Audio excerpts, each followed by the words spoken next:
My sister forgot to give my diabetic son his insulin while I was at work. He was being annoying, she said. My mom added, he's old enough to manage himself. He passed out. I didn't scream. I did this. 4 days later, their phones were blowing up and their reputations were gone. I always knew my family had a weird thing about my son, Cody.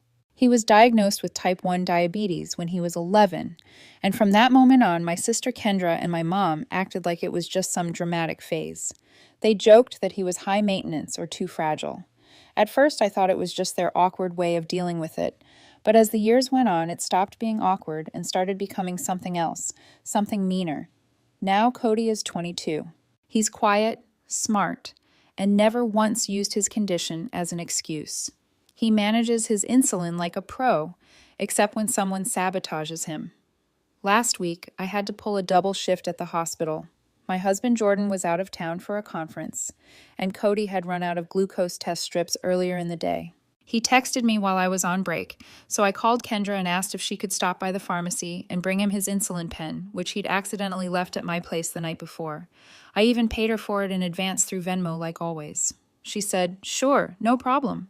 When I got home at 11:45 p.m., I found Cody on the kitchen floor. His skin was gray. The insulin pen was still in the brown paper bag on the table, unopened. I didn't scream.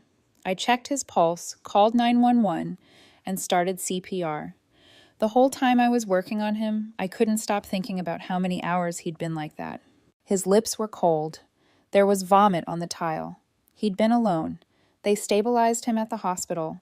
His glucose levels had dropped catastrophically. If I had come home even 30 minutes later, I don't think he would have made it. The next morning, Kendra texted not to ask how he was, but to say she hoped I wasn't mad because, in her words, he was being annoying and acting like a baby. Then she added, "Besides, he's a grown man. He can take care of himself." My mother chimed in later that day, asking if I had finally realized Cody needs to toughen up. She said, maybe this would be a wake-up call for him. I didn't reply. I sat at the foot of Cody's hospital bed, watching the heart monitor, gripping the armrest so hard my fingers went numb. When Jordan flew back and walked into that room, I just looked at him and said one word, enough. He knew exactly what I meant. And 4 days later, things started unraveling for Kendra and my mom in ways they never saw coming. I didn't go nuclear, not right away. That would have been too easy. I wanted them to feel it slowly, like cold water rising around their necks. So I started with the house. Kendra and my mom live in a 4-bedroom colonial on East Willow. Stone porch, French windows, white shutters. Everyone thinks they own it outright. They don't. I've been paying their mortgage for 5 years. It started after Kendra's ex drained their savings in court and Mom's last wellness coaching business fizzled. I stepped in. I didn't do it for praise. I did it because they were family and they needed help. But they'd long stopped seeing it as help. To them, it was a given, an entitlement. I canceled the payments the day after Cody stabilized. One call to the bank. That was it. Kendra texted 2 days later, asking if there was a glitch with my account.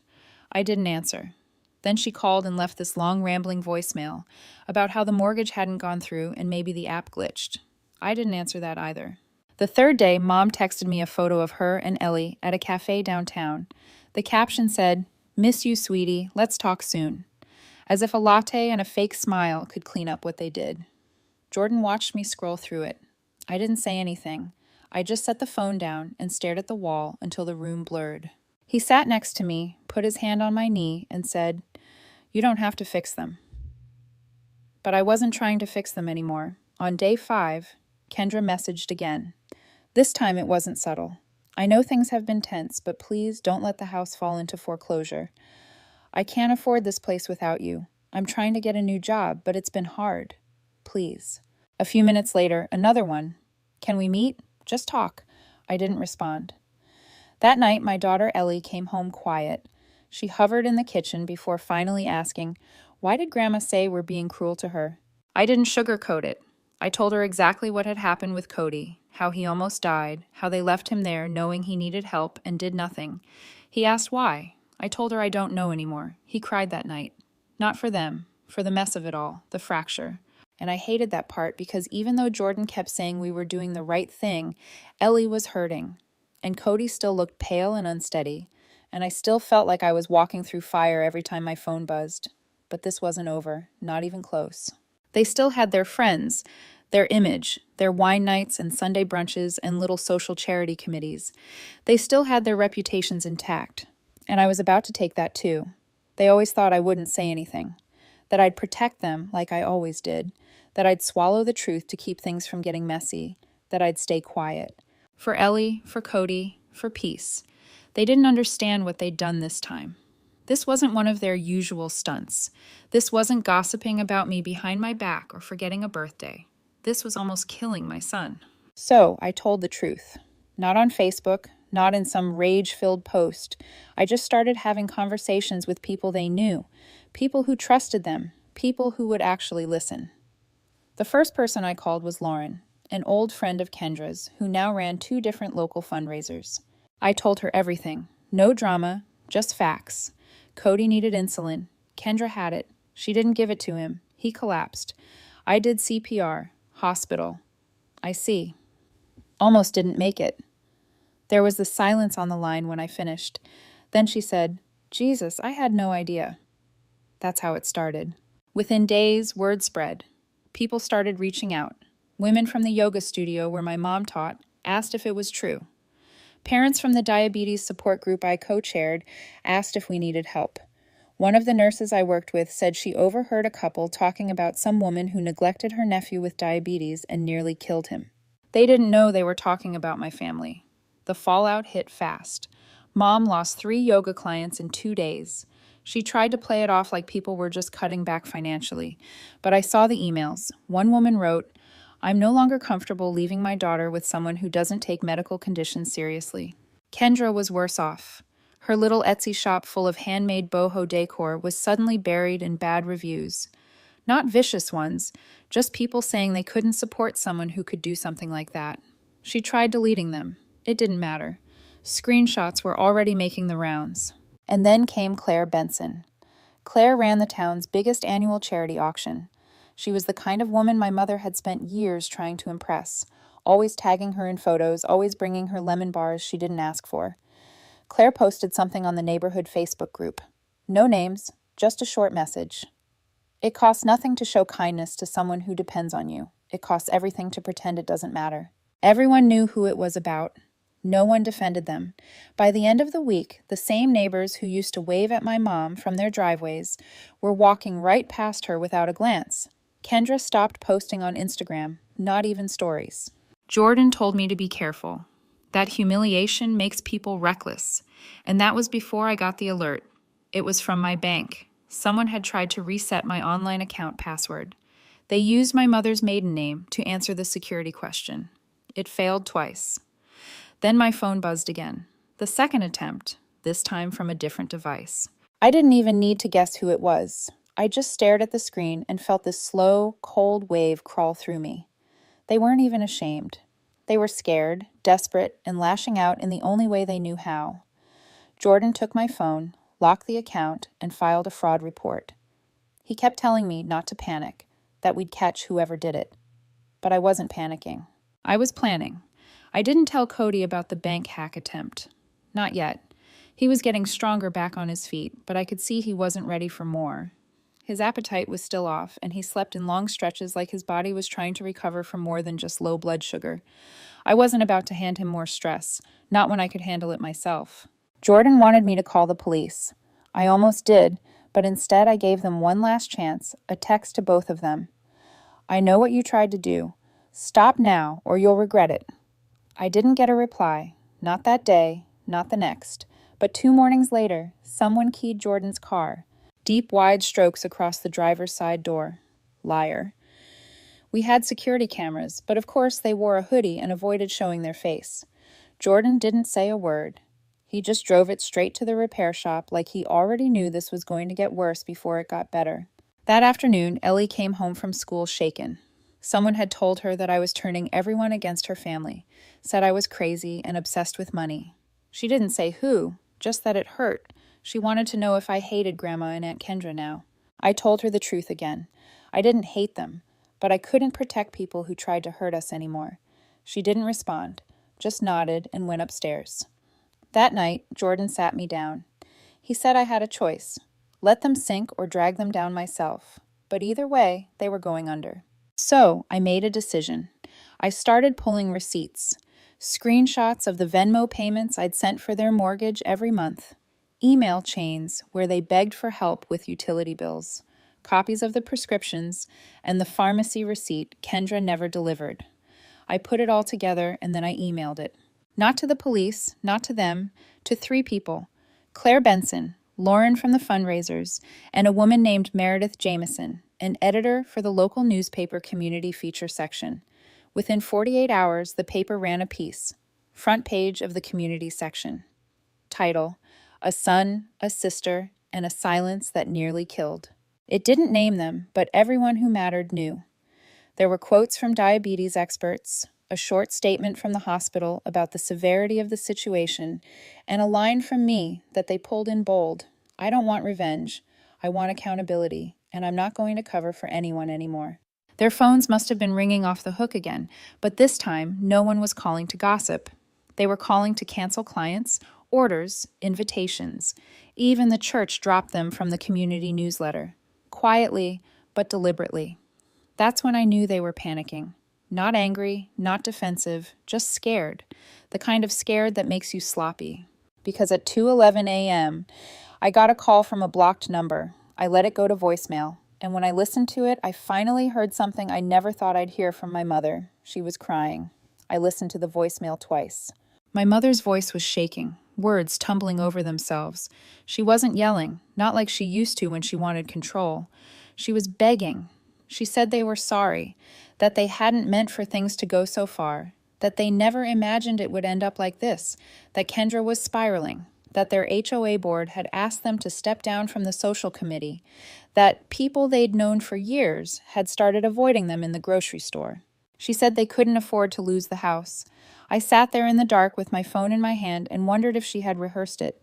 The crying didn't move me, but something about the message didn't sit right. She kept circling around one phrase. We never meant for this to happen. What did this really mean to them? I found out the next morning. Jordan opened the front door to grab the newspaper and froze. Sitting on our porch was a manila envelope. No postage, just April written in big block letters. Inside were printed screenshots, dozens of them. Emails between Kendra and someone named Travis dated 3 months earlier. They were talking about me, my money, my family, and my job. One email said, if April loses it at work, they'll suspend her. We could argue for temporary guardianship over Cody if she's declared unstable. Mom thinks we'd have a shot if Jordan wasn't around. Another. She has way more saved than she admits. Cody's condition is her weakness. I couldn't breathe. I sat at the kitchen table and read every word. They'd been planning something. I didn't know what exactly. Custody, power of attorney, something ugly. But the point was, they weren't just neglectful. They were deliberate and stupid because someone gave this to me. I called the number listed on one of the emails. It was Travis. He used to do freelance IT work for Kendra's ex-husband. I didn't say who I was, just asked how he got these. He hesitated, then said quietly, she never logged out of her email when she used my laptop. I thought you should know. I asked him why now. He said, I have a diabetic kid. I couldn't sleep after reading that article. I told Jordan everything. He sat there for a long time, staring at the envelope, then stood up and asked where we kept the spare flash drives. He copied the files, labeled them, and then said, you have everything you need now. He was right. I had the financial records. I had their lies in writing. And now I had proof that they planned something deeper, something meant to destroy us. But the part they never understood is this. I'm not like them. I don't throw people away and walk away clean. I expose them. I didn't go to the police, not yet. I knew they were scared, but I wanted them to know exactly why they should be. Not because of what they'd done, but because of what I now held in my hands. 3 days after I got the envelope, I asked to meet one-on-one with my mother. I told her to meet me at the park by the lake, the same place she used to take me and Kendra when we were kids. She showed up looking hollowed out, like a person trying to hold on to a lie too long and starting to forget which version of it she's told. She tried to speak first. I didn't let her. I pulled out a single page, One of the emails between Kendra and Travis, the one about trying to get temporary guardianship over Cody. I handed it to her. She scanned it once and her face went pale. Then she folded it slowly and whispered, "Where did you get this?" I just said, "Does it matter?" Then I told her the deal. They would leave Cody alone forever. No calls, no birthdays, no visits, no inheritance games, nothing. They would take my name off everything: bank authorizations, mail forwarding, emergency contacts. They would sell the house within 60 days. I gave her a printed sheet of 3 local realtors who specialized in fast sales. If they didn't, I'd release everything. Not to the police, to the people who still mattered to them. Church leaders, former clients, HOA boards, community committees, and most importantly, the medical board, where my mother had been quietly petitioning for reinstatement as a health coach. Then I said one last thing. This isn't revenge. This is mercy. She left without saying a word. Kendra never contacted me, but I heard through Ellie, who heard from a friend, that she'd packed a suitcase and gone to stay with a cousin in Pennsylvania, probably waiting for things to die down. They won't. As for Cody, he's back in class, his color's back. He doesn't talk about that night, and I don't push. He's reading more, writing again, eating with us at the table every night. But Ellie's still healing. She hasn't spoken to her grandma since. Sometimes I catch her looking at the door like she half expects them to knock, like part of her still doesn't believe they're gone for good. Last week, Jordan told me something strange. He said he checked the spare flash drive again, the one where we stored the emails, and found a new folder, dated 3 days after our meeting at the lake. Inside was a voice memo 30 seconds long. It was Kendra. She was talking to someone. All she said was, "She doesn't know about the other account. If we move the money before, then..." It cut off. The drive had never been connected to Wi-Fi. It had never left our house. Jordan thinks maybe Travis sent it. Maybe he had access to more than we thought. Maybe it was meant as a warning. I haven't told anyone else. Not yet. Because whatever other account they were talking about, I'm going to find it. And when I do, I'll decide what kind of mercy they deserve next. Mini update. The unseen account. A week has passed since I found that voice memo. I haven't told Jordan or the kids. Too much hangs on this. But every night I shut the door behind them and dig deeper. I'm tracing bank transactions, reviewing old emails, phone records. My gut says they planted funds somewhere I'd never look. An offshore account, a hidden trust, something built on every penny I sent them for years. Ellie is healing. She smiles more at dinner. Cody's regained his spark, but I can't fully rest. Not until I uncover that other account and decide whether to expose it or use it. Because this isn't just about money anymore. It's proof they tried to manipulate us from the start. And right now, I'm the only one who knows what's actually in play. So I move in silence.